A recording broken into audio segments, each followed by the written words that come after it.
Hail, intrepid viewers, and welcome back to 80 Days. We're on day 40, truly halfway through. And I do not think halfway across the world, but geography is hard, so who knows. We just embarked on a boat. Right, I remember. It was not until the Western Flower left the shore of India that I truly relaxed and was convinced the Sisters of Didicus were not going to bang me over the head once again. Here, on the open water, I began to consider their strange mission and my part in it. Groom the fog! Because we're getting low. Passport 2, your efforts are highly beneficial. The water was calm and crystal clear beneath our prow. Behind us, there was a cesspool of human feces. I don't know where that came from. Let's say I don't get into trouble. I spent the first day in my cabin avoiding the sun. Praise the sun. And tending to Monsieur Fogg's wardrobe. We were making good time, so there was no excuse to be anything less than well turned out. Did I heal extra for that? Of course not. Groom of the Fog. A shaped mustache. Very good indeed. Ah, Voltaire. On the second day, we reached the port of Voltaire. A few passengers went aboard, and a few more came on. Went aboard, and a few more came on? That's not correctly written, I think. Went ashore. The delay caused Monsieur Fogg no concern, of course. He had calculated for it as for everything. When are you going to share your plan with me, Mr. Fogg? Whatever. Groom. My man, your attentions are very calming.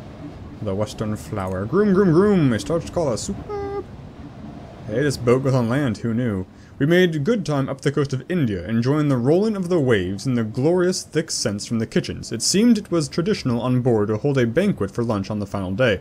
We enjoyed ourselves thoroughly, and all but rolled down the gangplank into Calcutta. Cool. Wow, we actually, I think, net gained... Oh, never mind. I spoke too soon. That's fair. Explore! Okay, from Calcutta to Chittagong to... Holy moly, Singapore to Hong Kong. That seems pretty like a good way to do it. Calcutta was an industrial city which had built its wealth on opium, textiles, and indigo, but that was not to say it was uncultured. The chai shops which I passed by were all thronged with affluent babus and Behenjis. Behenjis? It's kind of dog, isn't it? Oh, it's a Benji. Discussing poetry and literature and the sticky subject of Indian independence. It seemed a natural outcome of events, and I said as much, to be loudly shouted down by several pro-British voices. Well, I didn't tell you to say as much, who in turn were shouted down by those fervently in favor of self-rule. A riot broke out and the city burned. It was certainly a thorny issue, and I wondered if we would be able to avoid all consequences of it. Do you think there will be trouble soon? I asked. Several voices agreed, but then several disagreed. It seemed there was no clear answer to be had here either. Only time would tell. I returned quickly to Monsieur Fogg. He was mad at me for goodness knows what now. Okay, let's just go straight to Hong Kong. Poof! Half our money? Tomorrow at 9 AM. Minus 45 HP? That's totally fine. Actually, let's just go to Singapore. Do we want to stop in Singapore? I don't know that we do. I mean, I do kind of want more money. More money? But I don't know. The market's at 7 AM. Let's hotel it up, I guess. Oh, man. I don't really have the luggage space. I guess I should buy an extra. These all allow 3 suitcases. At this point, I should buy a 3rd suitcase, loaded up with goods to play the market. So let's do that. The SS Thunder departs for Chittagong. Should I skip Chittagong and go straight to Singapore? Yeah, let's plan for skipping Chittagong, going to Singapore. We'll miss all the land routes. That's fine. Okay, how do I... Is there a fast way to get home? No. What if I don't sleep? Let's hotel. Costs a little bit of money. Don't have the option to do anything. Before going to bed, I attended to Monsieur Fogg. Yeah, I can't work for money. It's too bad. Heal up a little bit more. Cool. Oh, I forgot relationships. Cool, cool, cool. Depart. I could have played the market. What is risky? Risky in the sense that I'm so bad at managing my time in this game, I would 100% expect me to visit the market and then miss the friggin' boat. The SS Thunder of the Apcar shipping line had, 10 years previously, set the record for the fastest journey between Singapore and Hong Kong, and her captain promised us a journey of 5 days rather than the usual figure of 6. Cool. Let's converse. Greetings, Captain. Well now, Passepartout. Pray, tell me about Singapore. Singapore has a bad reputation, but it's a decent enough place. Tell me about Colombo. I don't know. Whoa. Is it possible to travel from Singapore to Colombo? Here's something I do know. I hear Colombo has a very advanced tram system. Now, anyway, what do you deal with nose hair? Burn it. I will try your suggestion. Talk more about Singapore, please. Couldn't tell me anything. I want to know about... I don't know these places on the map. I'm just kind of clicking blind. Better look at El Dorado. Let's talk about Brisbane, Machu Picchu. Sure, Machu Picchu. Maybe we'll skip America. Or North America, rather. Nothing interesting from that. Those conversations are never worthwhile. Maybe I should just use the newspaper thing. Actually, they were worthwhile that one time, weren't they? I uncovered some stuff randomly. I took a turn around the deck, interested in who else I might find aboard. Captain Ong An Lee was a dashing fellow with merry eyes who had run off from his family and joined the merchant navy in Singapore at a young age. The ship was crewed with Lascars, a mix of Indians, Singaporeans, Chinese, and Malay, who all spoke an entirely incomprehensible sailor's dialect, which I found utterly fascinating. I endeavored to pick up as many words of the odd patois as I could on our voyage. Early on the first day, we stopped... It's French for tongue, right? Yeah, odd tongue. We stopped at the port of Chittagong to take on more passengers. Then the captain blew the whistle loud and long. "Full speed," he declared. "You'll see." "Oh, you'll show me the full speed, won't you, Captain? We must groom him, he's dying. If we don't trim Fogg's mustache, he will die." We dined at the captain's table. He made his toast and then asked Monsieur Fogg outright whether he was an opium trader and I his factotum. I looked at my master, who merely said he was not. Captain Ong guffawed and commanded our glasses filled once more. "It is a profitable business," he advised. "A man can make his fortune in opium, if," and he addressed last to my master, "he is not squeamish." I don't want to say anything. "Morals are not squeamishness," I replied coldly. "The opium trade profits through addiction and exploitation." "Men and women choose to become addicted," Captain Ong disagreed calmly. "I believe in freedom. The people of China are not children that we need to mind them like an over-anxious parent." Monsieur Fogg gave me a quelling look before turning to the captain. "Your business is your own, Captain Ong, as long as you conduct me to Hong Kong in 10 days as agreed." The captain raised a glass. "Fear not, Mr. Fogg. I have anxious customers awaiting my cargo after all." That's a good point. That will surely spur him on to speed. You don't want to run afoul of the opium industry. You haven't changed it. The first time you've changed your shirt all voyage, isn't it, Mr. Fogg? I awoke, thinking of croissants. Not just any croissants, my friends, but the croissants made on the corner of the street where I grew up. Delicately crisp on the outside, yielding within. I could smell them, almost feel the texture of the pastry on my tongue. I was so lost in contemplation that I was 3 minutes late to attend my master's shave. Zoot allures. You're right, y'all. When that face when you're late to attend your master's shave. My attention is highly restorative. The Lascars who made up the crew seemed to find me an object of great curiosity. I found them curious in return. My attempts to learn a few words of their cobbled-together tongue were met with howls of good-natured laughter. A young Malay shyly asked me what Paris was like. "It's brutal." "It's beautiful," I said cautiously. "The Seine glitters like a snake." That sounds like it would turn off non-snake lovers. "The theaters spill light," light pollution, "and color onto the streets. The cafes are full of men and women debating and drinking endless cups of coffee." How do you debate a cup of coffee? "There are beautiful women and beggars all in the same street." Oh, I love beautiful beggars. I mean, it's the sign of a really nice city when the beggars are beautiful. She looked at me curiously. I took a deep breath, dissatisfied with my answer. "It is much like any other place," I said finally. "It is glorious and terrible, and words are incapable of truly describing it." Maybe you just don't understand. "Groom the Fog. We shall not dip below 50 HP while I am your valet." Oh, we did. Today we stopped at Singapore, on the southernmost tip of the Malay Peninsula. Singapore had been British for many decades, and from the harbour it seemed almost as if some little town in Kent or Surrey had been shipped piece by piece and reconstructed on this far shore. We thanked the captain as we disembarked. He nodded once, but was, I felt, happy to see the back of us. Before the knife plunged in. Okay, the railway cap could be sold handsomely here. Well, I have a suspicion that we may be largely done with the manner of trains, but I don't know.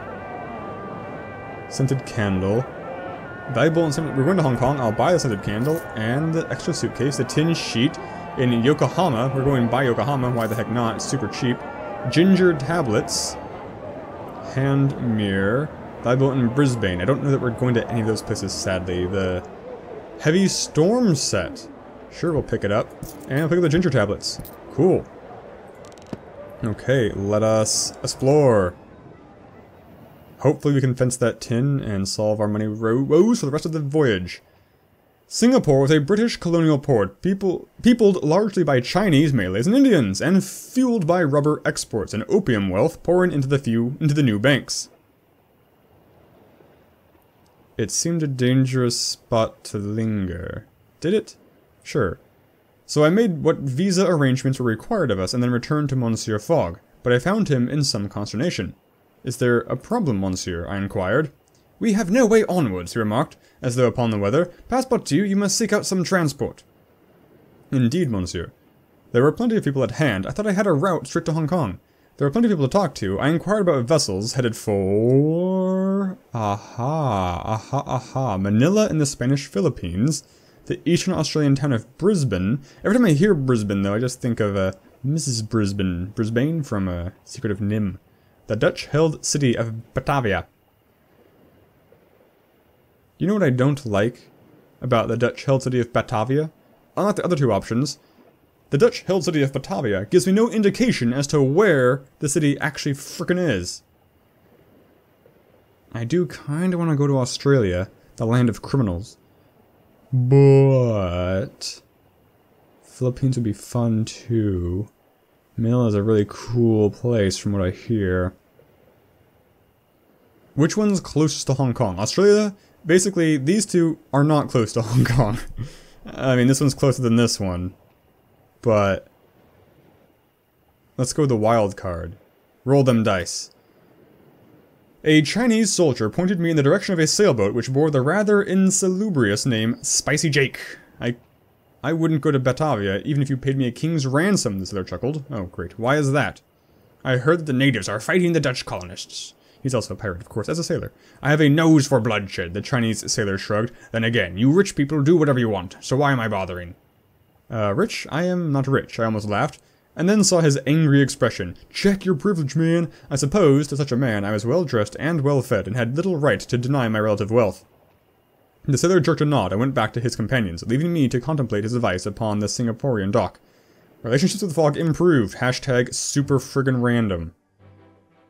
Okay, Batavia's there. Great. Let us plan. Batavia is there. This would be where... Eastern Australian is. There's Manila, okay. But we want Hong Kong. We want to go straight to Hong Kong and get filthy rich. Can I not plan that route? Why? Why? Why? What? This is a bug? It's a bug in a game? I've got the route, man. Don't you... Ugh. Do I have to wait? Let me check my luggage. I got things that are good in Hong Kong, right? Yokohama, Hong Kong. Oh, this is also valuable in Brisbane. Gosh. Diggity dang.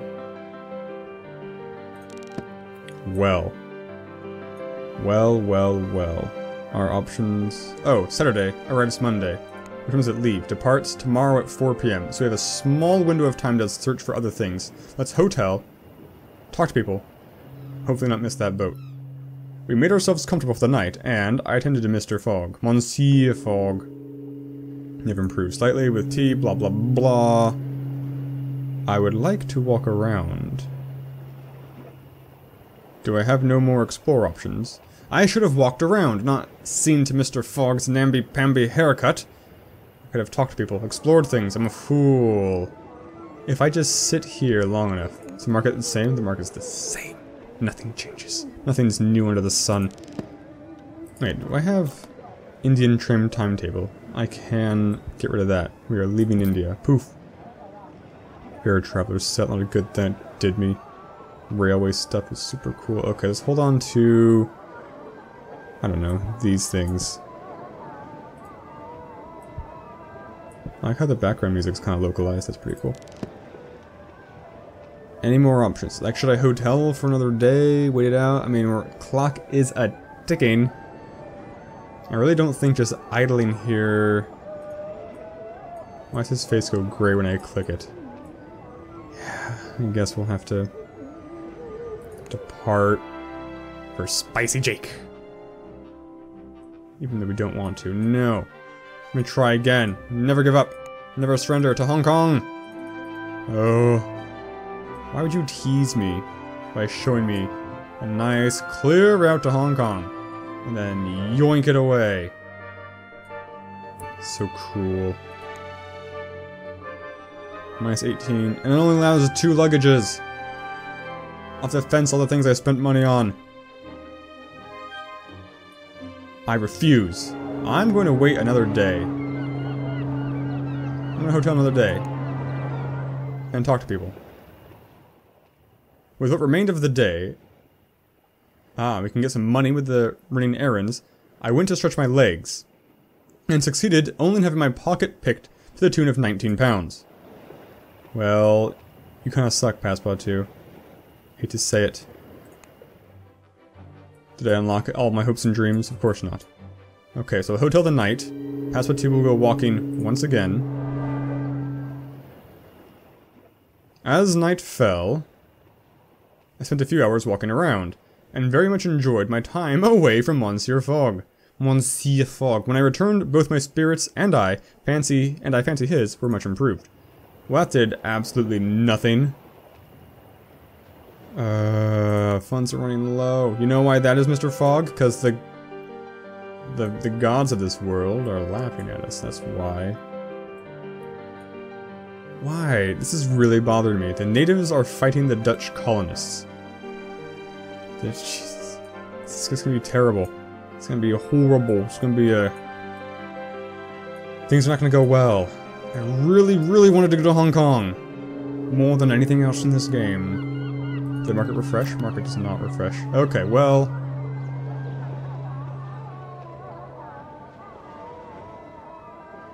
Well... This is only worth money in Yokohama. And we're going away from Yokohama. Jesus. There's not really good options for me to do things here. I feel like I just missed the thing, so we missed the thing. Whatever, I'm not gonna dilly-dally anymore. You win this round, 80 days. Yes, yes, yes. Hire the extra space. Englishman's wardrobe. Blah, blah, blah. Our last £1,000. The only boat we could find from Singapore, heading through the Pacific Islands with our front of Batavia. Or the Spicy Jake, a Dutch vessel crewed by... decent men of fortune. I gulped with alarm, but we did not stay ashore. Okay. I don't know why my relationship's improved, but I will groom the fog. As always, spam that groom button, kids. The atmosphere around the pirates was tense, to say the least. They are men of valor. We... kept to ourselves in the cabin below. No, I need to socialize with people, because apparently this game will tease me with routes if I don't talk to enough people. Which essentially meant I sat up on the sun-soaked deck and asked them to describe their bloody adventures in the mountains and three-topped ridges that we passed. They seemed keen to talk, and their talk of throat-slitting went on for many hours. I listened with a raised eyebrow and an expression of disgust. Your laundry bills must have been immense, I commented finally, and the men fell into paroxysms. I've read this word so many times, I've never heard anyone say it. Paroxysms of laughter, slapping me on the back. You, one declared, are a card. I have alcohol for these salty types. Can I not ply them with it?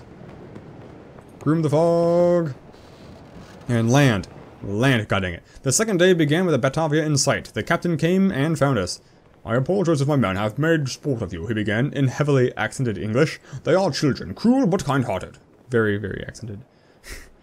It is no matter, I replied, foggishly. The captain nodded. "Thank you for your trust," he said. "Many treat us traders as pirates, but we are merely businessmen." He brought something from his pocket as he spoke. "And speaking of business, I have a proposition for you." "Ah? What manner of proposition?" I asked courteously. "I've been carrying this for some time. Your father's watch. I've been hiding it in my ass. I've been carrying this for some time," he said, opening his palm to reveal a small, gleaming ruby. "The dragon's eye," he said. "How I got it is not important, only that I haven't been able to sell it. It's worth a few thousand to the right buyer. Yours for 300. It's probably fake. I took a look at the gem. It sparkled with bloody luster. How valuable it was, I could not tell, but it was certainly not glass. It was blood. 300 is like a third of my muns, and I don't have... I'm not going to Yokohama anymore, so... What if I lie and negotiate? If I can get it down to 100 pounds, I will buy it. "We do not have that much," I lied. He seemed surprised by my answer, but did not argue. "Well then, it seems I will stuck with it a while longer." With that, he stepped away. We made port a few hours later. Yeah, I do not feel bad. I mean, that's fine. That's a fine outcome. Market. What do we got? You can complete the air traveler's outfit here. Outfit and outfoot. Some more scented candles. All the scented candles. Magnetic compasses, the heavy storm set, frequent flyer set, and the engineer set. That's pretty cool. Okay, I'm just gonna get rid of this tin sheet. I guess. Do I want to hold on to the tin sheet? I really don't. I really did not mean to click. I don't. I will buy boots. More candles. Compass. Compass. Cool. Explore. We travel in comfort no matter where we go. Wow. Wow! You're going back up north. Oh no! If that ends in Yokohama, all the way up to Manila, then Yokohama. Gosh. Dang it. Okay, there's Brisbane. And Auckland.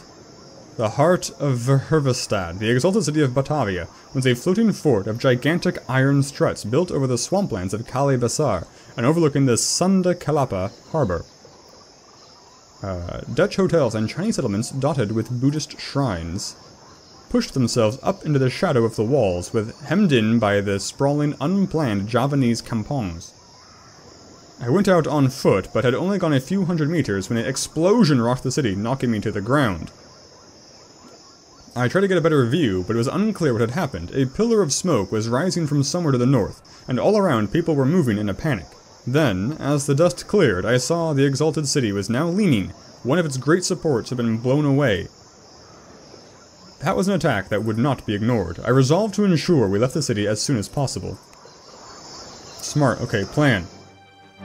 As much as I'm tempted to see if I can buy back... These are Russian places. Yokohama's there. I bet we could go from Manila to Yokohama. And... 530... But it's not guaranteed, right? It's just a tease. We have a guaranteed route to Brisbane. So I think we take that. And then we can sell... Oh, sh... If I spend the night, though... Let's go to Brisbane. By... steamship, perhaps. The Laden Submersible. That sounds freaking cool. We're taking that just for submersible. Okay. Can I earn some money? Is the hotel gonna take... Okay, we're not gonna sleep in the hotel. We're not gonna sleep in the hotel because I can't risk spending the money. I don't know how much hotels cost. I'm guessing about 100 pounds. I have not been paying attention at all. And I cannot guarantee that I will be able to work, you know, do some odd jobs. Okay, so let's just, fast forward. Click, click, click. Sleeping with the rats tonight, indeed. Okay, he complained. I can only shrug. Halfway through the night, we were accosted by miserable, hungry individuals. We were accosted by miserable and hungry individuals. I bid them to join us, and so they did. Only to spend hours until daybreak scratching at my arms and legs from fleas. Oh, great. Well, that's fine. I did what's best for us. Embark! Go, boy! Nothing's cool. It will almost kill us, though. We boarded the Laden, a Dutch submersible en route from Batavia to Brisbane. It had a crew of 5 and a surprisingly large cargo hold which had been converted into our quarters. We've swapped a hold full of rifles and gunpowder for a couple of Englishmen, Captain Rosenkrantz joked.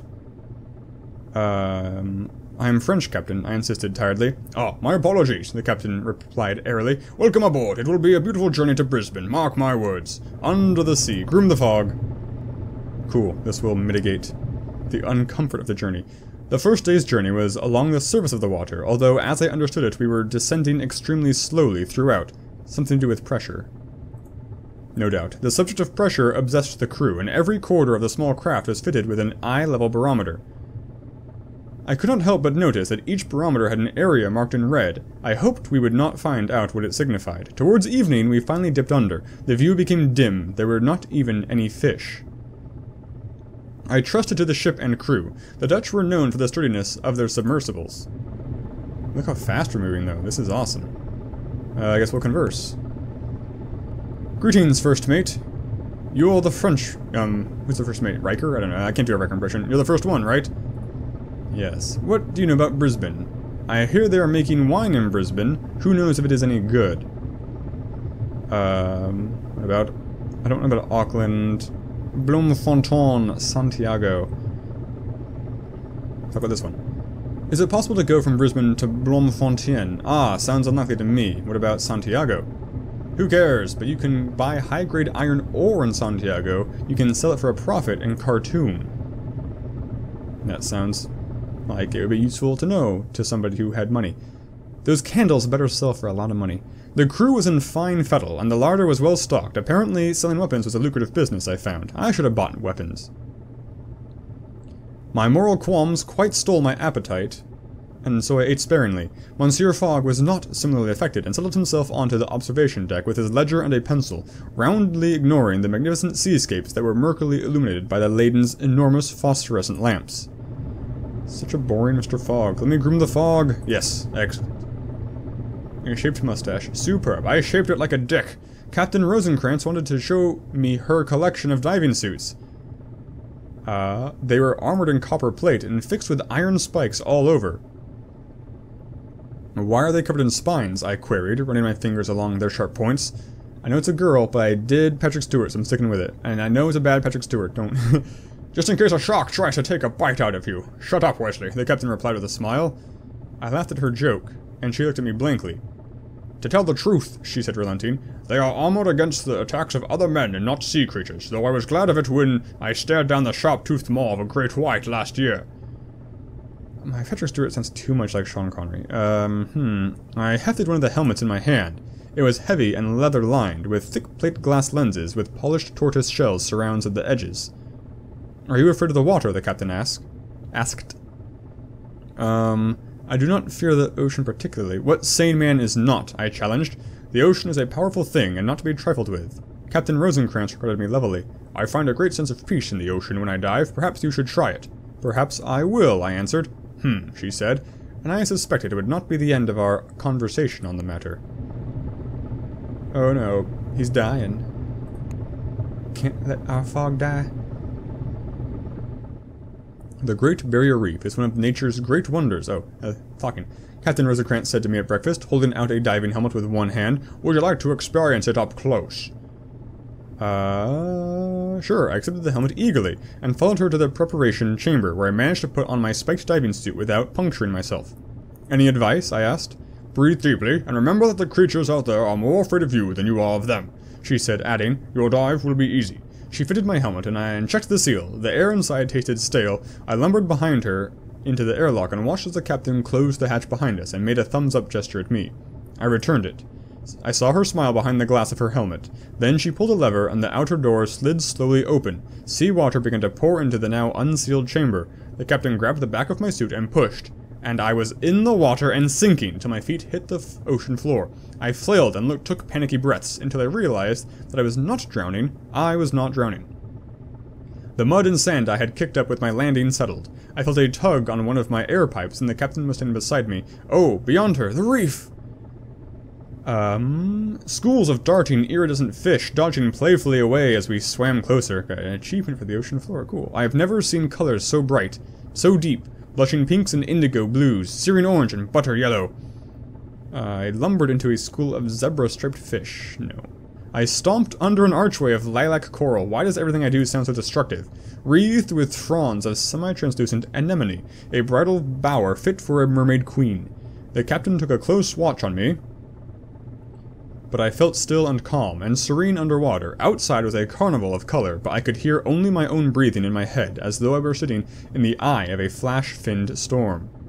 We saw stingrays and black-tipped reef sharks and cuttlefish, which glowed and changed color, and even a new sunk shipwreck slowly dashing itself to pieces on the coral. Like it's sinking as you're watching? That's a little morbid. I seized the captain's hand with my flexible leather glove and squeezed it. Neither of us could feel it, really, and we could say nothing within our suits, but I think we understood each other in the moment surrounded by the ocean. I returned to my master, bearing an intricate coral sphere, as though a snowflake had spun itself into a ball. "Are you intending to take that with us?" my master asked, and I shrugged. It was, after all, a true treasure of the deep. The coral sphere should fetch a good price in Auckland should we decide to sell it. Oh, cool. That does give us an excuse to go to Auckland then, I suppose. We surfaced a few miles off the coast of Brisbane, and so Monsieur Fogg and I stood on deck as we approached. Sharks followed the submersible curiously, and the crew amused themselves by giving them incongruous names. I offered my own suggestions of Clementine and Balzac, and Ernestine, who was a rather fearsome governess, who had given me nightmares in my tender youth. Captain Rosencrantz gave us a little one-handed salute as we disembarked. What's like a two-handed salute? Like what? As we disembarked in the sparse pioneer town of Brisbane. Cool. Cool. Okay, here we are in Brisbane, I guess. I'm gonna wait it out. Yeah, sleep, I guess. Sleep, same thing. Okay.